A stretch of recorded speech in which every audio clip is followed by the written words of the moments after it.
Out of the night.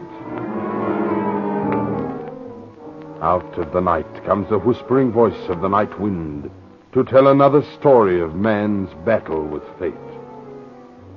The true story today of a clever and impudent fraud that almost succeeded, but not quite.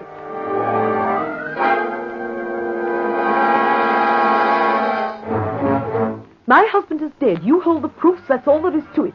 I insist upon immediate settlement of my claim.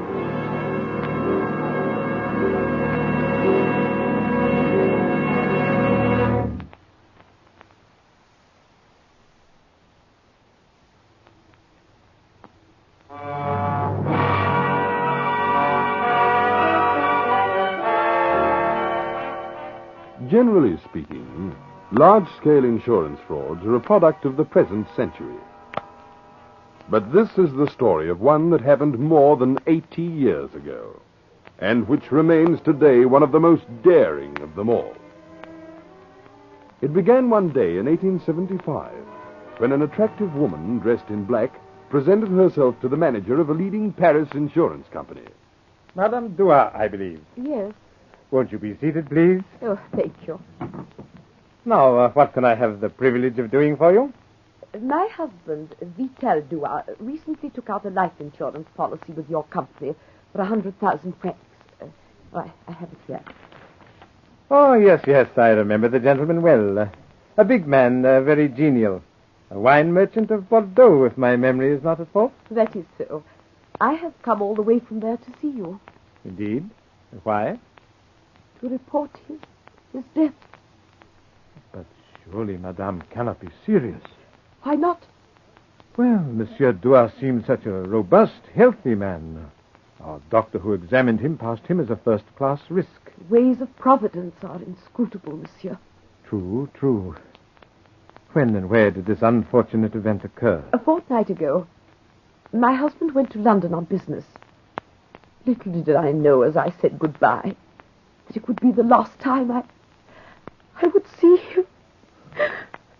Oh, now, Madame must be brave. Oh, forgive me. Yes, I keep telling myself that. He took lodgings in Ann Street, Plaistow.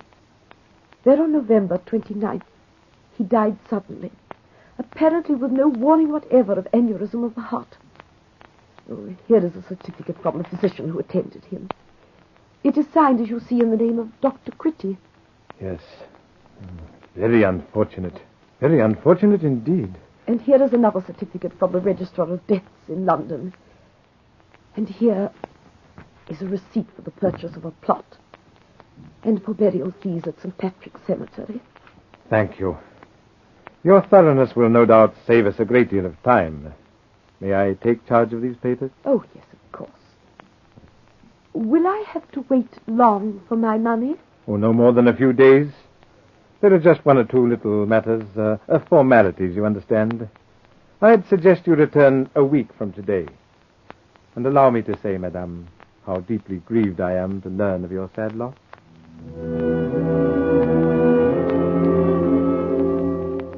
But when Madame Dua returned a week later, it wasn't quite as easy as she had thought. Madame Dua, since our last interview, I have taken the liberty of making certain inquiries regarding your husband. Indeed? Why? A reasonable precaution, surely, since his death may possibly involve my company in the paying out of 100,000 francs. May involve? But surely it's all quite simple. My husband is dead. You have the papers.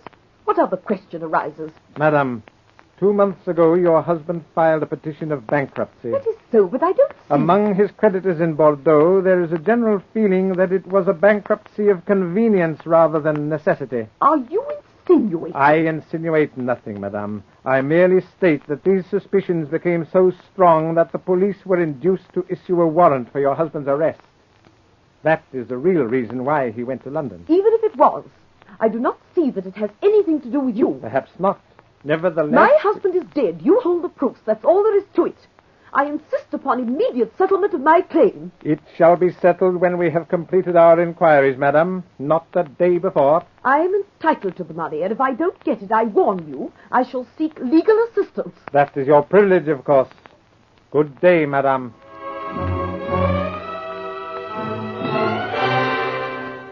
But however suspicious the circumstances, the insurance company knew that unless they could rebut the evidence of Duar's death, they would sooner or later have to pay. So it was that a few days later, Scotland Yard found themselves in possession of all the facts, with an inquiry to look into them. The commissioner sent at once for one of his most trusted detectives, Nathaniel Druskovich. Well, there you are, Druskovich. There's the data, and there are the papers. Very funny business. See what you can make of it. If these certificates are authentic, Duar must be dead and buried. The insurance company thinks that his death occurred just a trifle too conveniently. They believe that a man who's committed a bankruptcy fraud is also capable of committing an insurance fraud. Well, I'm leaving it to you to ascertain beyond all possible doubt whether this man Duar is dead or not.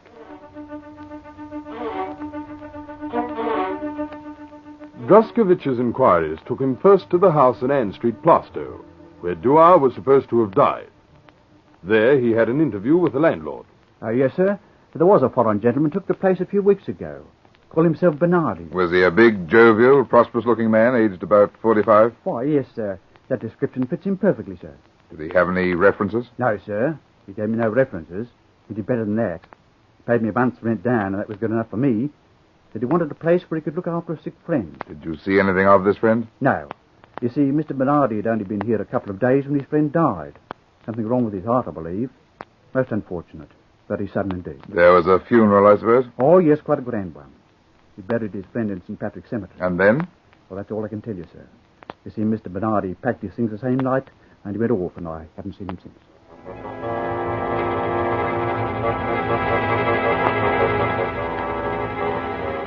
The detective's next call was on the caretaker of St. Patrick's Cemetery.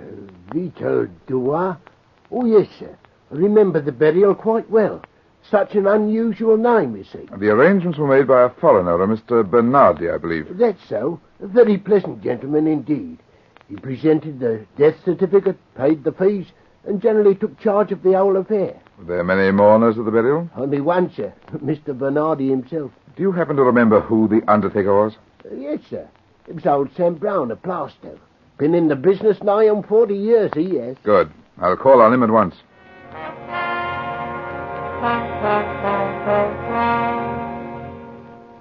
Yes, I recall the gentleman quite well. He ordered a full-sized ready-made coffin.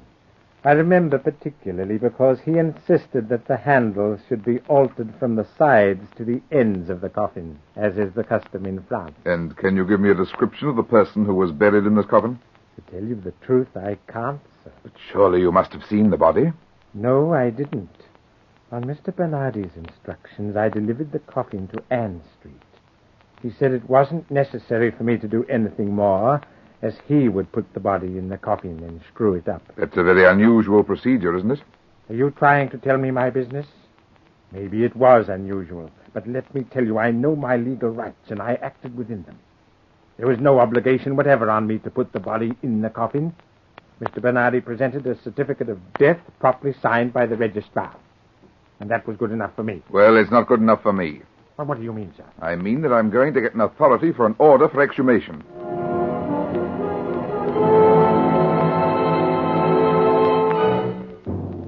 Two nights later, the newly turned earth was disturbed once more, and the coffin was brought to the surface. All right. Yeah, there. Unscrew the lid. Yes, sir. All the same, I don't think it's right that we should disturb the rest of the dead like this. It's desecration. That's what it is. Stop grumbling and get on with your job. No good will come of it. Mark my words. No good at all.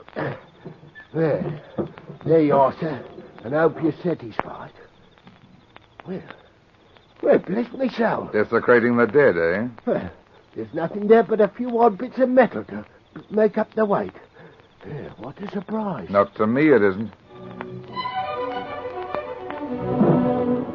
There remained now only 2 or 3 formal calls, and Druskovich's case was completed. Well, there's the whole story, sir. Using the name of Bernardi, Duar took lodgings at Plaistow. He pretended he had a sick friend whom nobody saw, of course, and a couple of days later gave out that his friend had died. He forged a medical certificate of death. Have you established that? Yes, I interviewed the only doctor in London by the name of Critty. He said that the writing was a clumsy forgery and that he had never attended an attendant at Plaistow. Well, that seems conclusive enough. Go on, Druskovich. He presented the forged certificate to the Registrar of Deaths and received an official certificate of death. He showed that to the undertaker and to the cemetery authorities. When the coffin was delivered at the house, he filled it with scrap metal and screwed down the lid. He attended the funeral and the burial, paid the fees and obtained receipts. A very clever fraud. Very clever indeed. Now all we have to do is to find Monsieur Dua. That's not going to be so easy. I've taken him to Liverpool, and I've reason to believe that he's on his way to America under the name of Rubini. I see. That makes it rather difficult, doesn't it? I would suggest that the Paris Sûreté pick up his wife. Their best chance of finding Dua is through her. I quite agree. But you see, my last advice from Paris is that Madame Dua has disappeared also. Since the insurance company had not paid out its 100,000 francs, the French authorities did not think it worthwhile searching for and extraditing Dua from the United States. And there the matter may have rested for all time, if Dua had been wise enough to stay where he was. But 5 years later, he made the fatal error of returning to England. So it happened that one day Nathaniel Druskovich was called again before his chief. You'd better look into this, Druskovich. What's it all about, sir? Suspected insurance fraud. Some fellow insured a quantity of goods that he was shipping by boat for £5,000. There's a fire in the hold, his goods were destroyed, and he's lodged a claim. Well, what makes the company think there's been a fraud? One of their officers found the remains of a barrel of tar among the fire debris. Very clumsy, I must say. What's the name of the man in the case? Yeah, he's a foreigner. Calls himself Roberti. Roberti, eh? Bernardi? Rubini Roberti. I wonder. This time, Druskovich made no mistake. Dua was arrested and handed over to the French authorities. He was tried and some years later died in prison.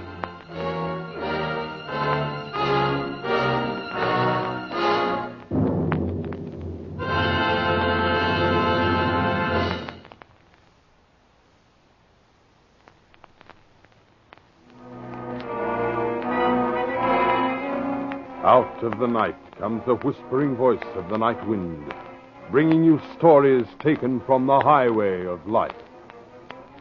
Strange, but true.